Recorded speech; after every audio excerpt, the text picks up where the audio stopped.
Hi, my name is Brittany Callagy. I'm a junior nursing student at Colby Sawyer College, and I'm applying for a nurse extern position in the birthing pavilion for this summer. I'd first like to take the time to thank you for taking the time out of your day for watching this video, and I'd like to start by talking about a time when I used the nursing process to solve a clinical problem. During my very first clinical experience at Dartmouth-Hitchcock, I was working with a gentleman, and I was to be giving him a loop diuretic.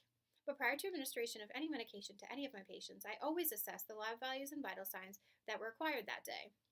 My patient's vital signs were well within normal limits, but when I assessed his lab values, I found that his potassium was a little bit lower than normal, so I immediately alerted my nurse to this imbalanced electrolyte, and we decided that an intervention was needed for this patient. We spoke with the team, and they decided that a potassium supplement would work well for this patient, and so after administration of this supplement, as well as a loop diuretic, I was able to reassess and reevaluate my patient's condition as the day went by. I reevaluated his vital signs, and new lab values were drawn in order to monitor my patient's condition throughout the day. By using the nursing process, I was able to intervene in this medication administration that could have potentially harmed my patient in the long run. Next, I would like to talk about a time when a personal experience did not go as I had planned and how I adapted myself to this changing situation. I was an only child for about 12 years, and for about 9 of those 12 years, I begged my parents for a sibling. When I was 12 years old, my mom gave birth to my sister, who we named Michaela.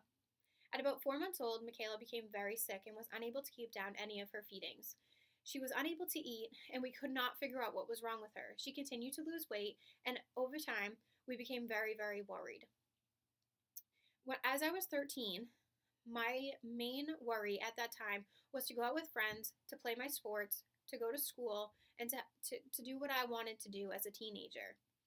But I had to change myself. I adapted to this situation as I was dragged to multiple specialists, multiple doctor's appointments. I was not able to go out with my friends, and sports were not a thing for me anymore. I began to be a part of Michaela's care team. Over the time that Michaela was sick, we spent many holidays at local hospitals, including Massachusetts General Hospital, where I watched the New Year's Eve fireworks from the pediatrics floor. I began to mature and grow up much faster than my peers because of this change in my life. But I loved it. I cared for Michaela. I cared for her tubes. I did all her feedings, her IVs. I did her medication administration, and I thrived off of this. This is where my love of nursing came from, and I would not change a thing to have my sister here and to have this love for nursing.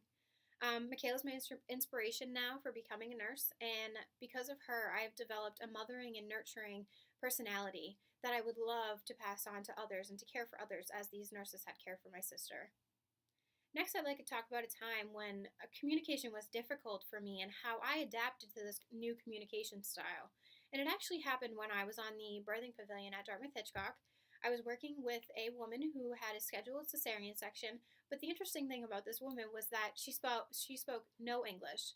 So I had to rely on her family members, translators, and others who could speak her language in order to answer questions, in order to share information with her, which was very difficult as the day went on. But as time continued, I realized that this woman was full of anxiety about this upcoming procedure. And as I walked with her to the OR, I held her hand and I made sure she knew through my touch that I was going to be there with her throughout this experience. We brought her into the OR. She sat down. She grabbed my hand tighter than I've ever had anybody grab my hand. She leaned her body into me, and I knew at that time that she knew that I was going to be her constant through this. And I will never forget the look in her eyes when she realized that I was going to stay there with her throughout this experience and that I was going to be there for her during this so anxious-ridden time, but also such a life-changing time. Baby was born happy, healthy, and the next clinical day, I remember walking in because I just wanted to check on her. I remember walking in, and she gave me the biggest smile I will never forget that I've ever seen. And she continuously tried to apologize for squeezing my fingers the day before, but I didn't even care at that point because she has forever changed my outlook on the birthing pavilion, on the birthing aspect, and I would love to be there for mothers, for fathers, for families, and their babies on this very exciting and life-changing day that they're going through. I'd like to thank you for taking the time to watch this video.